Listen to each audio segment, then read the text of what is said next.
Bonjour à toutes et à tous. Depuis juillet 2023, j'ai le plaisir d'accueillir le podcast BDSM de Larry. En voici un épisode.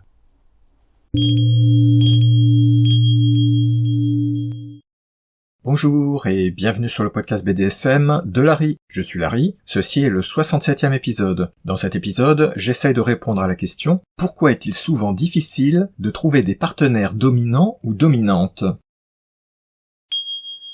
Première partie, pourquoi cet épisode ? Quand je consulte des forums de rencontres, notamment sur le site social BDSM fetlife.com, je vois très souvent passer dans les annonces, c'est-à-dire dans les groupes d'annonces, je vois souvent passer des demandes d'hommes, soumis donc, qui cherchent des femmes dominatrices. Un peu moins fréquemment, je vois passer aussi des messages qui sont des femmes qui cherchent un homme dominateur, et bien entendu, de temps en temps, il y a de toute autre demande. Notez que je reçois aussi sur mon site des messages dans ce sens. Ça vient le plus souvent d'hommes qui sont à la recherche donc d'une femme dominatrice. Quand on lit ces forums, ces annonces de forums, avec un peu d'expérience, on sait une chose, c'est que presque toujours il n'y aura pas de réponse. En fait, les seules personnes qui aient de véritables réponses, c'est-à-dire des réponses à la question, ce sont les profils de type femme. Les profils de type homme ne reçoivent à peu près jamais de réponse, du moins jamais de réponse sincère et honnête. Ce sont presque toujours des plaisanteries, des moqueries, des remarques sarcastiques, et notamment une remarque très fréquente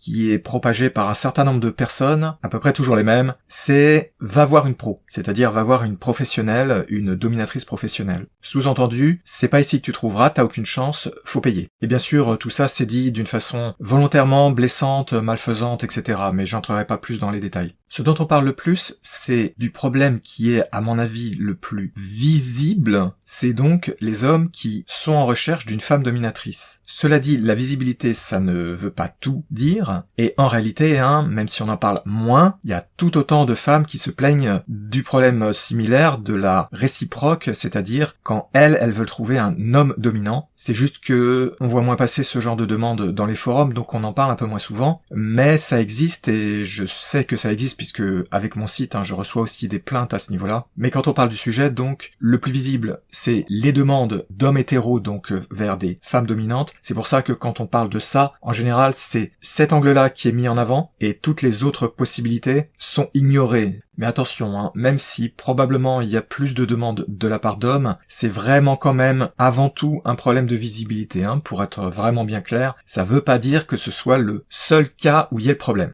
Donc, si on se fie à ça, si on se fie aussi à différents échanges qu'on peut voir lors d'événements BDSM sur d'autres forums, qui se tournent un peu tous autour du même sujet, c'est que quand on veut faire des rencontres, il est difficile de trouver un partenaire, ou une partenaire surtout, qui soit dominant ou dominante. C'est vraiment un sujet qu'on voit passer assez souvent. Et comme on parle assez souvent des rencontres, pour des raisons un peu évidentes, parce que c'est un des sujets principaux qui sont abordés quand on parle de BDSM, parce qu'il y a toujours une difficulté pour trouver un ou une partenaire, ou pour convaincre le partenaire actuel, ou la partenaire actuelle. La question que je vais poser, c'est alors, qu'en est-il vraiment de tout ça ? Est-ce que c'est un miroir déformé ? Est-ce que ce ne sont que des anecdotes et il faut pas en tirer une conclusion sur la réalité du problème ? Ou est-ce un vrai problème ? Est-ce que c'est vraiment difficile de trouver un ou une partenaire avec des tendances, des envies, des pratiques de domination ? Bref, y a-t-il réellement un problème de fond ? Si oui, lequel ? Et surtout, pourquoi ? Je vais tenter de répondre à tout ça dans les parties suivantes.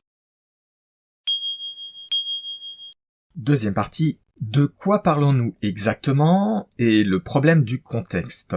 Comme toujours, je sais que je me répète, mais c'est vraiment très important. Je l'ai déjà dit dans plein d'épisodes de podcasts précédents. Je le dis sans arrêt dans mes articles sur mon site. Il faut toujours vraiment beaucoup nuancer et faire attention au contexte.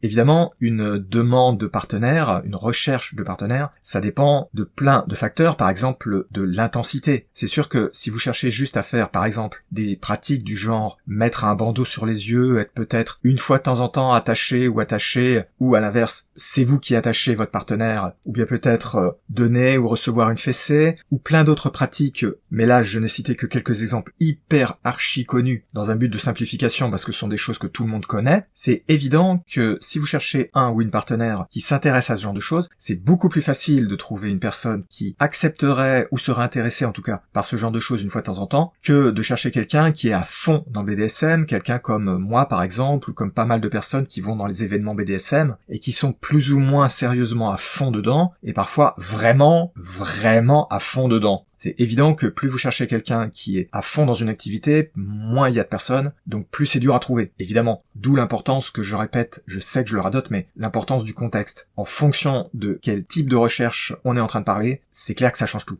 Une recherche pour des pratiques légères sera beaucoup plus facile qu'une recherche pour des pratiques beaucoup plus intenses, voire extrêmement intenses. Ça va de soi. Le premier point que je voudrais soulever, très brièvement, c'est un rappel super rapide. Qu'est-ce qu'on entend exactement par un partenaire ou une partenaire dominant ? De façon super simple, dans le BDSM, il y a beaucoup de rôles, et parmi les rôles classiques, vous avez deux grandes catégories qui sont le profil plus ou moins dominant et le profil plus ou moins soumis. Bien sûr, ça peut être homme, femme, etc. Il n'y a pas de spécificité à ce niveau-là, il n'y a pas de rôle qui soit genré. Attention à ne pas tomber dans ce piège-là. La personne qui est attirée par la domination, c'est la personne qui va aimer donc soit faire suivre des règles à quelqu'un, soit donner des ordres, soit par exemple donner des fessées, attacher, ce genre de choses. Donc la personne qui entre guillemets impose une domination, qu'elle soit physique ou plutôt mentale, psychologique, sur quelqu'un qui est donc un ou une partenaire qui endosse un rôle de soumission, qui est donc évidemment le complément, qui est totalement à l'opposé, c'est-à-dire c'est quelqu'un qui veut être attaché, qui veut recevoir par exemple des mots crus, des insultes, la domination verbale, ou bien des choses de type SM comme des fessées et ce genre de choses. Donc vous voyez, là j'ai fait exprès de donner une définition très floue, c'est volontaire parce que en fait tous ces rôles ils sont assez flous, et quand on parle de ces deux catégories qu'on peut considérer comme majeures, sans entrer plus dans les détails parce qu'il y a des subtilités, mais sans entrer plus dans les détails, c'est quand même deux catégories qui sont très répandues, qui ne sont pas les seules. On peut faire du BDSM sans entrer dans ces cases-là, et je veux inciter sur un point, c'est très important. Quand on dit domination-soumission, c'est vraiment vague et faut surtout pas comprendre que le côté SM. Par exemple, le côté je donne des fessées ou je reçois une fessée. Je l'ai déjà dit tout à l'heure, ça peut être aussi attaché ou être attaché, ça peut être le côté psychologique, donner des ordres, etc. et plein d'autres choses. Donc maintenant qu'on est absolument d'accord sur de quoi on parle, de qui on parle, mon point suivant sera il faut relativiser tout ça. C'est ce que j'ai dit tout à l'heure, l'intensité varie énormément selon les personnes, et la plupart des personnes qui sont dans une recherche de partenaire ne veulent pas un ou une partenaire qui soit super expert, qui soit à fond dans le BDSM à plein temps, etc. En plus de ça, des personnes comme ça, personnellement j'estime que on peut compter que c'est quelques milliers de personnes en France, donc c'est très difficile de trouver quand on fait une recherche sur ces types de profils. Mais la plupart des gens ne sont pas comme ça et se contentent, entre guillemets, de choses beaucoup plus simples, beaucoup moins intenses, et sont beaucoup plus nombreuses, donc c'est quand même plus facile, toute proportion gardée bien sûr, de trouver. Personnellement, ce que j'ai plutôt remarqué, sans avoir de prétention à ce que ce soit scientifique, c'est que quand même, dans les demandes qu'on voit passer sur les forums, dont j'ai parlé tout à l'heure, souvent ces demandes, elles sont quand même assez spécifiques, elles viennent de personnes pas forcément expérimentées, il y a beaucoup de personnes qui débutent, surtout d'hommes qui débutent, mais dans leurs demandes, la plupart du temps, il y a soit implicitement, soit explicitement, l'idée de trouver quelqu'un qui est, entre guillemets, à fond dans BDSM, qui est expérimenté, qui est pas forcément à plein temps, pas forcément totalement à fond dedans comme moi, mais qui est déjà très intéressé là-dedans, qui fait déjà des choses relativement intenses, voire plus. Du coup, là, on voit déjà un problème, c'est que forcément, je viens de le dire à l'instant, ces annonces-là, la probabilité qu'on leur réponde, même si les forums de rencontres ça marchait, et ce n'est pas le cas, la probabilité est très faible parce qu'il y a très peu de personnes qui seront intéressées, évidemment. Donc faut vraiment bien relativiser, c'est super important de distinguer qu'il y a vraiment un continuum dans le BDSM, je l'ai déjà dit des milliers de fois mais faut le redire, il y a un continuum dans les pratiques, on va du plus léger au plus intense, et il faut surtout pas se focaliser uniquement sur les cas qui sont assez intenses ou plus. Un troisième point que je voudrais aborder, qui est assez important, c'est que j'ai vu très souvent passer des délires et des définitions mais vraiment bizarres sur qu'est-ce que c'est qu'un dominant, un partenaire ou une partenaire dominant. Je viens d'essayer de vous donner tout à l'heure dans le premier point une définition, même si elle était volontairement relativement vague, mais vous pouvez trouver des choses vraiment totalement bizarres, notamment un gros classique,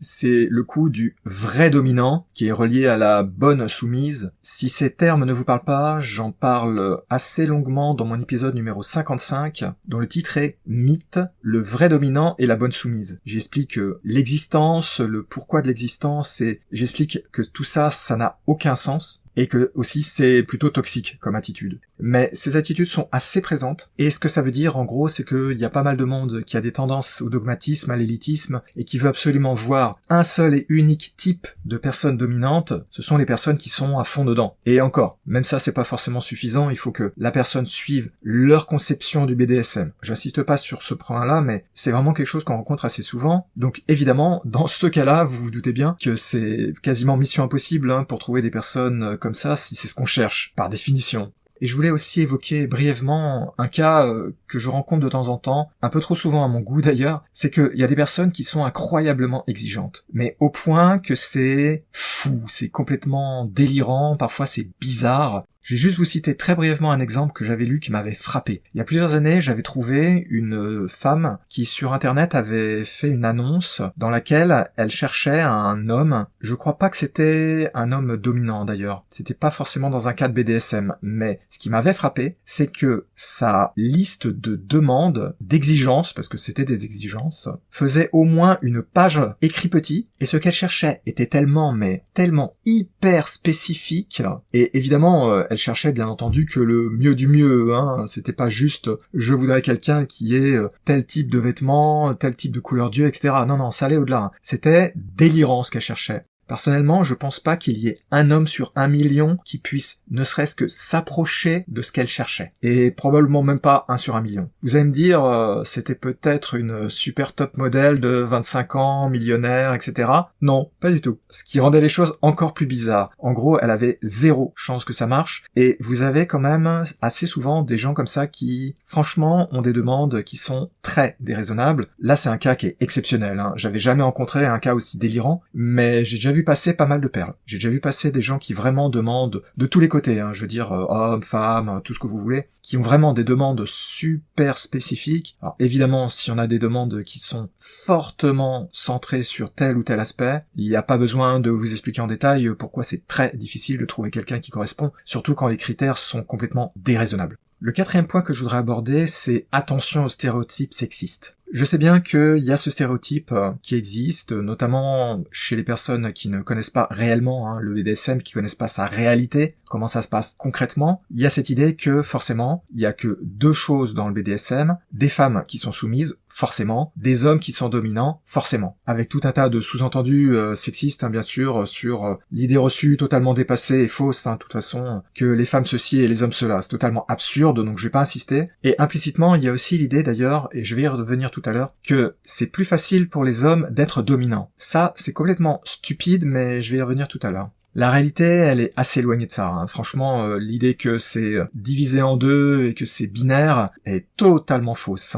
Déjà, c'est totalement absurde en dehors du BDSM, alors dans le BDSM, c'est vraiment n'importe quoi. Sous un format podcast, c'est très difficile de vous donner des chiffres. Alors, je vais juste vous donner quelques idées générales. Mais avant, je veux préciser quand même, je vais donner quelques chiffres, mais ils sont à prendre avec des pincettes, franchement. Parce que, d'abord, en fonction des études qui ont été faites, de la façon dont elles étaient faites, de la question ou des questions qui ont été posées, de qui a été interrogé, parce que souvent, par exemple, ce sont des étudiants du style 20-25 ans. Alors, évidemment, vous pouvez difficilement prendre ces résultats et essayer de les projeter sur toutes les autres catégories d'âge. De même, les étudiants, c'est pas la même chose que les personnes qui travaillent, par exemple, etc.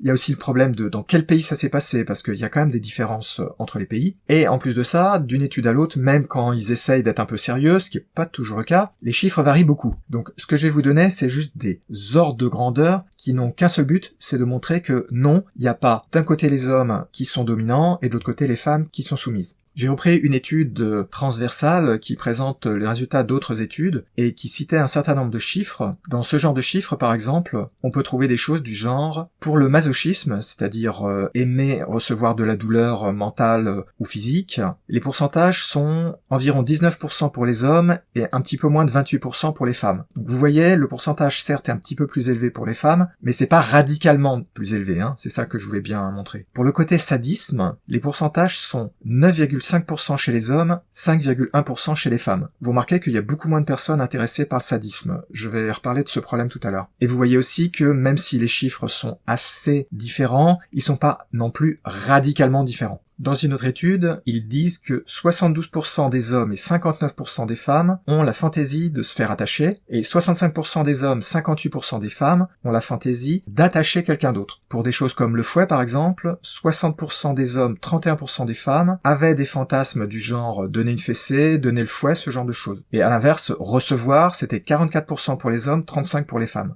Vous voyez, ces chiffres sont différents, pas toujours de la façon qu'on pourrait penser, mais ils sont pas radicalement différents, hein, c'est ce que je voulais montrer. Il y aurait beaucoup d'autres exemples, mais dans un format podcast c'est vraiment difficile, donc je vais me restreindre à ça. Ce que je voulais juste vous présenter, c'est que vraiment, il faut faire très attention à ne pas tomber dans les stéréotypes de genre. Il y a apparemment quand même un certain nombre de préférences un peu plus élevées, selon qu'on est un homme, une femme, etc. Ça varie aussi en fonction de l'orientation sexuelle d'ailleurs, mais là je vais pas entrer dans les détails, mais quand même, il faut vraiment très fortement relativiser, hein. C'est pas radical. Je sais que je me répète, mais c'est tellement important que je veux être sûr qu'on se comprend. Et dans un 5e point, je voudrais parler du problème et de ses exagérations. Visiblement, je viens de citer des statistiques là qui montrent qu'il y a des personnes qui s'intéressent à la domination. Pourtant, vous pouvez trouver des choses, j'en avais parlé tout à l'heure un petit peu de personnes qui exagèrent, qui délirent, qui disent n'importe quoi. Vous pouvez trouver assez aisément et assez fréquemment des personnes qui vous assènent des choses du genre il y a 20, 50, 100, 200 hommes soumis par femme dominatrice. Vous remarquez le problème, hein, les statistiques que je viens de présenter très brièvement dans la partie précédente contredisent carrément ce genre de façon de présenter les choses. Il y a un problème. Et là encore, je vous ai pas présenté les pires, hein. Vous pouvez trouver des cas, j'ai vraiment été choqué par certaines exagérations. On trouve aisément des personnes qui vous disent des choses du genre il y a une personne dominante pour 1000 personnes soumises, ou même, dans mon souvenir, le pire que j'ai trouvé, c'était une personne dominante pour 10 000 personnes soumises.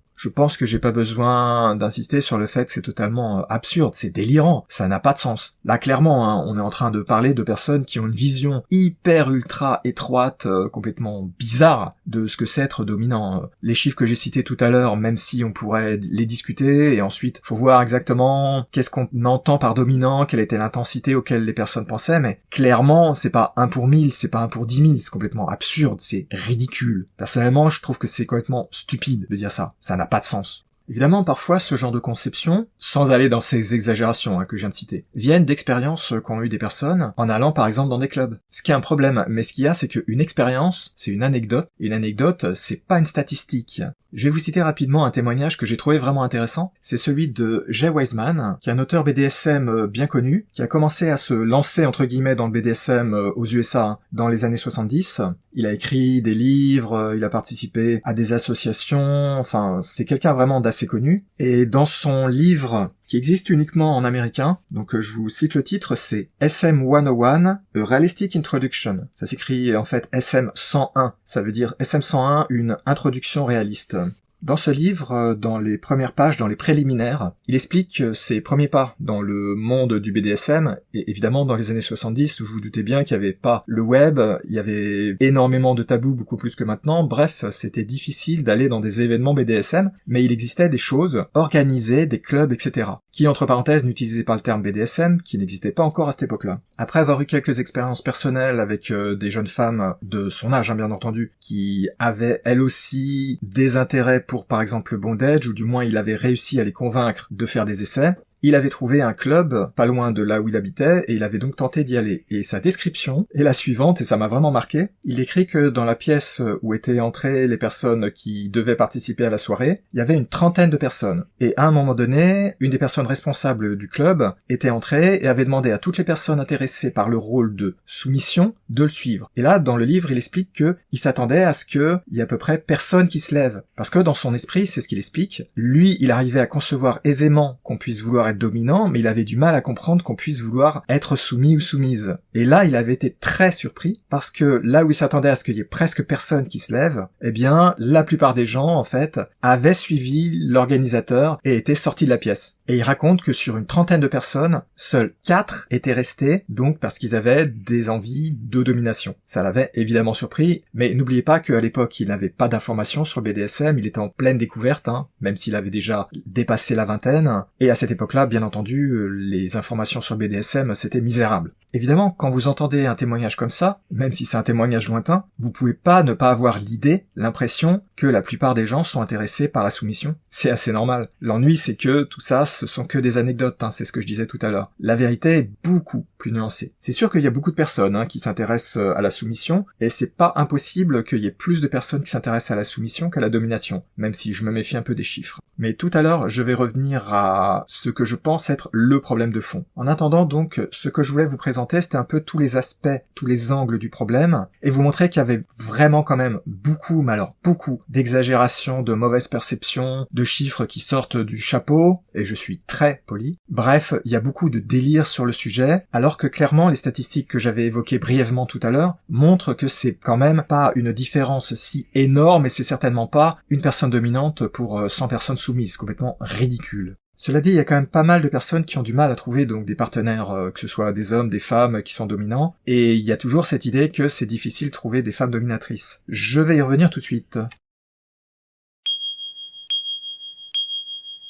Troisième partie, le souci de fond dont malheureusement on parle trop peu souvent. Alors il est impossible, franchement il est impossible de répondre de façon sérieuse, rigoureuse, scientifique à la question est-ce que réellement il y a une si grande différence, mais je pense quand même que les statistiques de tout à l'heure, et il y en aurait plein d'autres bien entendu, montrent que même si on ne sera jamais d'accord sur des chiffres précis, les ordres de grandeur quand même sont, il y a des différences, notamment il y a des différences entre les hommes et les femmes, il y a aussi d'autres différences sur d'autres facteurs, mais je vais pas entrer dans les détails, mais ce sont pas des différences radicales, on est bien d'accord. Du coup, ça devrait pas être si difficile, relativement, de trouver des partenaires dominants ou dominantes. Et puis c'est quand même un peu bizarre aussi qu'il y ait cette idée que c'est particulièrement aigu, particulièrement difficile de trouver des femmes qui sont dominantes. Pour moi, il y a un problème de fond qui est malheureusement en général ignoré et qui explique pour une partie le problème. Le problème, c'est que, contrairement aux préjugés qu'on voit traîner un peu partout, notamment les préjugés sur le BDSM, et surtout les préjugés sur les hommes, il y a plein de personnes qui ont des scrupules à dominer, qui ont des hésitations, qui se disent « Comment est-ce que je vais séparer ma vie BDSM de ma vie normale ?» Alors, le plus gros problème, c'est quand on vit en couple, évidemment. Imaginez la situation où, si vous faites pas encore de BDSM, vous n'y avez pas été confronté, mais si on fait du BDSM avec des personnes qu'on fréquente de temps en temps, on peut endosser le rôle BDSM quand on se rencontre, et après on se dit au revoir à la prochaine. Vous voyez, c'est assez gérable. Par contre, quand on vit ensemble, et là je ferai abstraction des problèmes de quand on vit avec la famille, avec les parents, avec les enfants, etc. Je parlerai même pas de ça pour simplifier. Mais si vous connaissez pas le problème, imaginez, il y a un couple comme ça, où un des partenaires est dominant ou dominante. Pendant une séance sexy, entre guillemets, on fait du BDSM. Et, par exemple, la personne qui est dominante, elle va peut-être attacher le partenaire ou la partenaire, lui donner des ordres, utiliser des mots crus, etc. Vous voyez, la difficulté, c'est ça. C'est pas tellement le côté physique, c'est le côté psychologique, le côté moral. Parce que une fois qu'on va être sorti de la session sexy, une fois qu'on a fini de coucher, disons les mots comme ils sont, de faire du BDSM et de faire tout le reste qui va avec, comment est-ce qu'on revient à sa relation normale alors que 1 heure avant, 2 heures avant, 2 jours avant, on en était à des « vas-y salope, fais ci » ou bien « vas-y gros porc, fais ça », etc. Pour le côté physique, le côté SM, je pense que c'est beaucoup moins un problème parce qu'il est plus facile de faire la part des choses. Pour le côté mental, le côté psychologique, c'est plus dur. Et après, il y a, et ça a toujours été un gros problème dans le BDSM, il y a toujours une difficulté à ce que je disais à ce moment-là, est-ce que c'était vraiment dans le contexte BDSM? Faut faire la part des choses. Faut séparer ce qu'on fait au lit, ce qu'on fait hors du lit. C'est ce que je dis toujours, Sauf que c'est pas toujours facile. Et pour ça, c'est pas aisé. Surtout si on n'est pas à fond dans le BDSM, qu'on a des scrupules, qu'on n'a pas de recul. Pour quelqu'un comme moi, c'est pas un problème parce que moi j'ai du recul. Je sépare facilement mon BDSM de mes activités hors BDSM. J'ai aucun mal à rencontrer quelqu'un, à la traiter de tel et tel nom, et tous les deux, on sait très bien que c'est uniquement dans le contexte BDSM. Mais pour ça, faut avoir déjà acquis du recul, une confiance en soi, une certitude dans le fait qu'on en est capable de les séparer les deux mondes, de séparer le monde du sexe et BDSM et le monde de la vie en dehors du sexe BDSM. Et ça, c'est pas forcément aisé, et surtout quand on débute, on peut avoir beaucoup d'hésitation et de scrupules. Je sais que moi j'en avais à mes débuts, notamment quand j'étais à la fin de mon adolescence et au début de ma vingtaine, j'avais beaucoup d'hésitations à cause de ça en fait. Maintenant évidemment, des dizaines d'années après, je les ai plus, mais ces hésitations, elles se comprennent franchement, et du coup, dans une certaine mesure, elles jouent sur la difficulté de convaincre le partenaire ou la partenaire, et a fortiori aussi de trouver quelqu'un par exemple par des annonces, surtout des personnes qui cherchent des choses un peu intenses. Donc ça joue. C'est-à-dire, on peut avoir envie, mais s'y mettre, c'est autre chose à cause de ce genre d'hésitation. Par contre, vous voyez, pour le côté soumission, vous avez pas ce problème parce que la personne qui est soumise, elle reçoit les coups de fouet, elle est attachée, elle reçoit les mots crus, elle reçoit peut-être des ordres et ce genre de choses, mais la personne ensuite, elle ne va pas avoir le scrupule d'avoir dit des choses qu'ensuite elle pourrait regretter. Il y a le risque que ce soit mal pris et qu'ensuite, évidemment, la personne soumise en veuille à la personne dominante, mais ça c'est un autre cas que je vais pas traiter ici, et je pense pas que c'est aussi fort que le côté des hésitations de la personne dominante. Et je devrais pas avoir besoin de le dire, mais les hommes ont aussi ce genre de scrupules, évidemment. Parce que les idées reçues sur les hommes, ci et ça, elles ont beau dos, mais elles tiennent pas vraiment la route quand on les examine d'un peu près. Et au final, qu'on soit un homme ou une femme, il y a un autre côté qui est directement une conséquence de ce que je viens de dire, c'est que c'est carrément, pour beaucoup de personnes, et ça se comprend, embarrassant de parler de ça tout haut, de reconnaître ouvertement qu'on voudrait dominer. C'est embarrassant à cause des préjugés sur la domination dans le sens négatif du terme, hors du BDSM, je veux dire, sur les inégalités de relations de pouvoir, et puis évidemment, vous avez, surtout dans le cadre d'un contexte de couple hétéro, vous avez tout de suite le problème, quand on est un homme en tout cas, des accusations de misogynie, de violence conjugale, etc. Toutes ces choses-là dont malheureusement on parle de plus en plus fortement contre le BDSM, par ignorance bien sûr, parce que le BDSM n'est pas, c'est évident, quelque chose abusif et il n'y a pas de misogynie et de choses comme ça, il n'y a pas de sexisme dedans, c'est complètement ridicule. Seulement, ces attaques qui sont portées par beaucoup de personnes, elles portent beaucoup, et c'est pour ça que je combats les mythes. Et quand vous avez eu pendant des années, des dizaines d'années, tout autour de vous, une atmosphère comme ça de rejet de ce côté de domination dans le cadre BDSM notamment, où on vous dit que c'est mal en fait, c'est un petit peu difficile de combattre ce genre de choses. Moi, je sais que j'en ai pas mal souffert de ce genre de problème, de ce genre de mythes, et même de nos jours, c'est pas du tout évident de les dépasser, parce que les préjugés, les mythes, etc. n'ont pas du tout diminué. En tout cas, sur ce genre de point-là, c'est de plus en plus utilisé en fait contre le BDSM, je dirais. Quant au cas des femmes, vous pouvez avoir aussi un autre problème, en plus de ce que je viens de dire, évidemment, qui est tous les problèmes d'hésitation dus de la même façon que ce que j'ai dit précédemment. De toute façon, c'est tous les stéréotypes sur le genre, sur la sexualité, etc., qui rajoutent aussi une couche d'hésitation. Est-ce que je peux vraiment me permettre de dire ça? Est-ce que ça va pas être mal pris? Est-ce que ça va pas être perçu comme étant pervers, entre guillemets, etc. Donc je pense que là aussi, il y a une couche qui se rajoute, et en plus de ça, vous avez une autre difficulté qui est bien connue, c'est que sur les forums par exemple, il y a beaucoup moins de femmes qui interviennent sur les forums de rencontres, je voulais dire, parce que vous connaissez probablement le problème, comme il y a beaucoup moins de femmes sur ces forums ou sur les sites de rencontres que d'hommes, forcément elles se retrouvent très vite harcelées. Du coup ça n'incite pas franchement à utiliser ce genre de procédé, et ça pourrait expliquer aussi pour une partie pourquoi c'est si difficile de trouver des personnes qui le disent ouvertement. Et vous notez, c'est là le point important, c'est les personnes qui le disent ouvertement. Notamment les femmes, mais chez les hommes il y a le problème aussi. Il y a beaucoup de personnes qui ont des envies, qui ont des pratiques, qui veulent pas le dire, ou qui ne se manifestent pas sur les forums, ou qui veulent pas trop se mettre en avant pendant les événements, etc. Parce que tous les problèmes que j'ai décrits tout à l'heure. Les côtés embarrassants, est-ce que c'est pervers, la domination c'est un peu mal vu quand même, il y a beaucoup d'accusations, c'est très aisément, je viens de le dire, vous m'excusez si je me répète, mais c'est très aisément confondu avec des accusations de sexisme, de misogynie, d'abus. Du coup, c'est délicat pour les hommes, mais c'est délicat aussi pour les femmes. Forcément, tout ça, ça va renforcer l'idée que c'est assez difficile de trouver un ou une partenaire. C'est pas qu'il y ait pas des personnes, c'est que c'est assez difficile de trouver des gens. Parce que c'est difficile d'en parler, parce qu'il y a encore trop de tabous.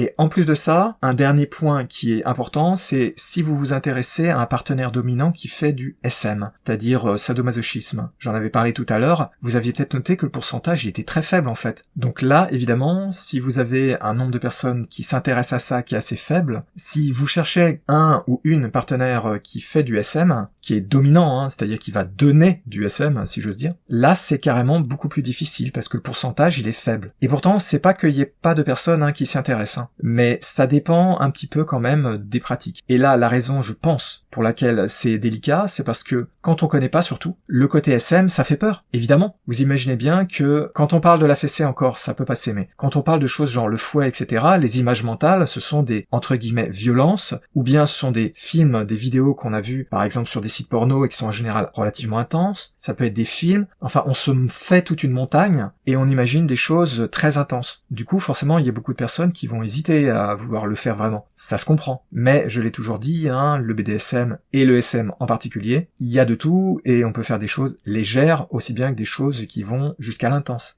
Mais ça, tout le monde ne le réalise pas, évidemment. Et il y a beaucoup de préjugés contre le SM. C'est une des grandes branches du BDSM qui est la plus violemment attaquée. Parce que ce sont les choses que les gens comprennent peut-être le plus mal, mais ce sont des choses qui sont visuelles. Et donc, même si on comprend mal, on visualise l'Inquisition et le Marquis de Sade. C'est gênant. Parce que, évidemment, une personne qui fait du BDSM, c'est pas le Marquis de Sade et c'est surtout pas l'Inquisition. Mais ça, c'est évident quand vous connaissez le sujet. C'est pas évident quand vous le connaissez pas. Et si vous avez face à vous des personnes qui ont des accusations, des tendances comme ça à dire que c'est la même chose, c'est un tout petit peu difficile de se convaincre de se lancer et de dire ouvertement, c'est ce que je disais tout à l'heure, qu'on est intéressé par ça. Du coup, je pense que c'est pas que ce soit forcément si difficile de trouver quelqu'un, mais ce qui est difficile, c'est clairement de trouver sur les sites de rencontres et les forums, parce que il y a assez peu de personnes qui s'en servent d'abord, il y a très peu de femmes pour les raisons que j'ai déjà évoquées, il y a beaucoup de personnes qui ont des hésitations à le dire ouvertement, donc il y a plein de personnes qui ont des envies, des capacités de le faire, mais faut les trouver. Et du coup, ça rend les choses un petit peu plus difficiles quand même. C'est plus facile d'avouer, entre guillemets, que on a des tendances à la soumission, qu'on veut recevoir la fessée, qu'on veut être attaché sur le lit, que de dire que on voudrait faire subir ça à quelqu'un. Donc, d'un certain point de vue, oui, ça explique tout ça, à mon avis, pour une partie, que c'est plus difficile de trouver quelqu'un qui est dominant, même si, je me répète, c'est relatif, c'est-à-dire les chiffres ne sont pas radicalement différents, mais le plus grand souci, le plus gros souci de fond quand même, c'est les problèmes d'attitude, d'arriver à débarrasser son esprit de tous ces embarras, de tous ces préjugés qui donnent des menottes virtuelles, c'est difficile de dire que « Ah oui, moi j'aime fouetter mon copain ou ma copine ». Voilà, il n'y a pas beaucoup de monde qui osera le dire ouvertement. Et évidemment, quand on débute, tout ça, ce sont de vrais problèmes, des gros problèmes. En plus de ça, la plupart des personnes qui débutent ont un peu des idées fausses sur BDSM, vont par exemple s'imaginer qu'un partenaire ou une partenaire dominant est forcément quelqu'un qui a fond dedans, quelqu'un comme moi par exemple, mais ça a pas de sens. Ça a pas de sens. Il y a très peu de personnes qui ont vraiment un intérêt à trouver un ou une partenaire qui fasse des choses vraiment intenses. Et on peut trouver énormément de satisfaction dans des choses qui sont beaucoup moins fortes, beaucoup moins intenses et fréquentes que ce que font par exemple des personnes comme moi, des personnes qu'on voit parler sur les forums, ou bien qu'on voit aux événements qui sont à fond dedans. C'est un miroir déformant. Donc faut pas uniquement voir ce genre de personnes, sinon évidemment c'est très dur à trouver, bien entendu. Conclusion, pour moi, il y a beaucoup de problèmes de perception, mais il y a quand même, je pense, un certain problème de fond parce que c'est encore difficile de parler ouvertement de tout ça, tout simplement. Et aussi, évidemment, vous avez le gros problème de personnes qui demandent beaucoup trop, bien au-delà de ce qu'elles ont besoin réellement. Les demandes des hommes, typiquement, sur les forums de discussion, sont presque toujours très exagérées. Le vocabulaire utilisé montre qu'ils sont en plein délire. C'est ce qu'ils disent, c'est pas ce qu'ils veulent vraiment. Et tout ça aussi a pour résultat que très souvent les personnes qui cherchent, notamment les hommes soumis, donc qui délirent un peu sur ce qu'ils veulent, ils se rendent pas compte que ce qu'ils veulent, il n'y a pas besoin de prendre quelqu'un qui est extrême dans le BDSM. Le problème, c'est que à cause de tout ça qui est mis bout à bout, les personnes elles vont pas chercher de la bonne façon, elles vont pas chercher au bon endroit, elles ont pas une démarche de recherche de partenaire qui est adaptée, qui est raisonnable. C'est pour ça qu'on se retrouve avec plein de demandes un peu délirantes sur ces forums ou sur les sites de rencontres BDSM, et ça marche pas vraiment parce que ce sont pas les bonnes stratégies en fait. Pour la plupart des gens, ça n'a pas vraiment de sens de devoir utiliser ces moyens-là. Ce sont pas les bons moyens. Faut mieux regarder autour de soi en fait. Mais c'est pas facile parce qu'il y a les tabous, etc.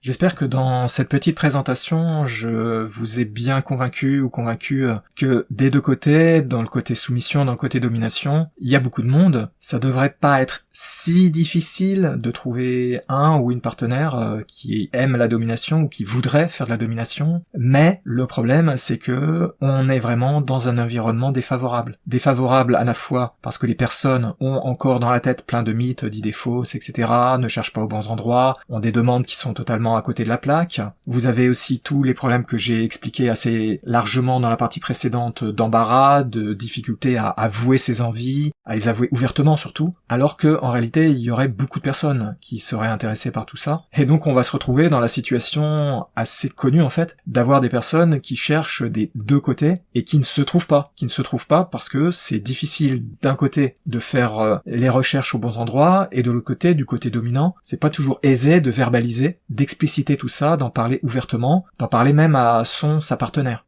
Du coup, je pense que, au final, tout ça, vous voyez, si on met les choses bout à bout, ça peut clairement donner l'impression, et ce n'est pas qu'une impression, que c'est pas forcément aisé de trouver quelqu'un, une partenaire ou un partenaire qui soit dominant. Parce que on a beaucoup d'obstacles sur le chemin, des deux côtés. Et pourtant, il y a de l'offre et de la demande, dans les deux cas, dans les deux situations, mais c'est très difficile de les faire se rencontrer correctement. Et même si clairement, c'est une très grosse exagération, de dire qu'il y a 100 soumis pour une seule femme dominatrice, ce genre de choses, complètement ridicule. C'est le genre de choses qu'on disent des gens qui vont uniquement dans des soirées BDSM qui sont très peu fréquentées par les femmes pour plein de raisons. Alors évidemment, avec des expériences comme ça, on peut lancer des chiffres qui sont totalement exagérés, mais ça n'a pas de sens. Je vous l'ai montré avec les statistiques, totalement faux. Mais il y a quand même des problèmes, c'est clair qu'il y a des problèmes. Et à mon avis, ce sont des problèmes de fond pas forcément aisés à résoudre. Ce sont les problèmes dont je parle depuis le début dans mes articles et dans mes épisodes. Ce sont les mythes, les problèmes globaux aussi du BDSM, de pas pouvoir en parler ouvertement parce que c'est encore tabou, mal vu, que encore de nos jours il y a beaucoup de personnes qui vont vous faire des problèmes, faire des accusations, etc. si vous avez le malheur de dire que vous aimez la domination. Et tout ça mis bout à bout, ça rend les choses difficiles, donc c'est pas du tout étonnant que ce soit plus difficile que ça ne devrait l'être de trouver quelqu'un qui est dominant. En gros, en résumé un peu simplifié, le dominant ou la dominante se cache, parce que c'est pas aisé d'être un petit peu ouvert sur le sujet. Bien sûr, faut relativiser, j'exagère un petit peu en disant ça, mais ce que je veux dire c'est que, autant pour des personnes comme moi par exemple, qui ont réussi, après des années et des années bien sûr, à totalement accepter leurs goûts, leurs envies, etc., et qui peuvent se permettre ensuite, ou au moins qui se sentent assez sûrs d'elles pour pouvoir en parler ouvertement, mais ça c'est pas le cas de tout le monde, et c'est notamment beaucoup plus difficile quand on débute ou quand on fait du BDSM de façon beaucoup moins intense, qu'on n'a pas eu de recul, et encore plus si on a le malheur de vivre dans des milieux qui sont nocifs à ce sujet-là, c'est encore pire, évidemment. Voilà, j'ai essayé de dresser, vous voyez, un espèce de tableau des difficultés présentées, de pourquoi il y a cette perception que c'est difficile et pourquoi en réalité ça l'est dans une certaine mesure, même s'il faut relativiser, j'insiste. Si j'insiste, c'est pour, si jamais vous êtes une personne qui cherchait justement un ou une partenaire dominante, j'insiste sur ce genre de choses pour pas que vous vous découragiez, que vous compreniez qu'il y a beaucoup de difficultés, mais c'est pas qu'il y ait personne en face. C'est que c'est difficile de trouver les personnes surtout. C'est pour ça que tout à l'heure je disais à moitié en plaisantant que les personnes se cachent, mais probablement que vous en avez relativement près de vous et que vous savez pas, parce que les personnes n'osent pas en parler. Déjà parler de BDSM, c'est pas évident, et donc comme je l'expliquais tout à l'heure, parler de « oui j'aime fouetter quelqu'un »,« oui j'aime insulter ma partenaire », ça passe pas si facilement que ça. Mais il y a des gens, ça se trouve quand même. C'est juste que la communication est pas aisée, et donc se trouver les uns les autres, les unes les autres, c'est pas facile. Et ça sera pas facile pendant encore assez longtemps malheureusement, puisque les préjugés contre le BDSM, les tabous, tout ça, c'est pas demain que ça va disparaître, malheureusement. J'espère que cet épisode vous aura intéressé, qu'il vous aura plu. Si vous avez des questions, des remarques, des commentaires, des suggestions d'articles pour mon site, ou pour des épisodes du podcast, vous pouvez me joindre en allant sur mon site, univers-bdsm.info. Sur la page contact, vous trouverez un formulaire qui vous permet de m'envoyer un message, en restant anonyme si vous le désirez. Sur cette même page, vous trouverez aussi mon adresse email, si vous voulez m'écrire directement. Vous pouvez aussi trouver mon adresse email sur le site du podcast, à l'adresse podcast.univers-bdsm.info. Si vous avez des choses à dire, surtout n'hésitez pas, je suis toujours très intéressé par tous les retours qu'on peut faire. Merci de m'avoir écouté, et je vous dis à bientôt pour de nouveaux épisodes sur le podcast BDSM de Larry.